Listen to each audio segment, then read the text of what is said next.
Le premier concept à intégrer à ta grille de lecture pour mieux comprendre l'argent, c'est la notion de actif et passif. Mais alors, qu'est-ce qu'un actif? Un actif, finalement, c'est quelque chose qui te rapporte de l'argent et qui s'apprécie dans le temps.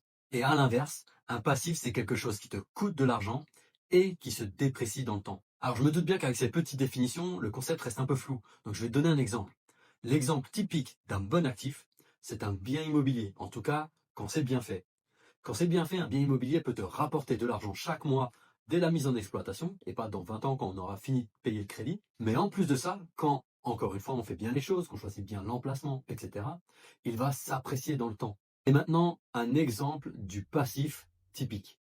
C'est la voiture. En clair, une voiture neuve va perdre 20% de sa valeur dès qu'elle sort du concessionnaire, et elle va en valoir plus que la moitié au bout de peut-être 3 ans, jusqu'à ne presque plus rien valoir du tout.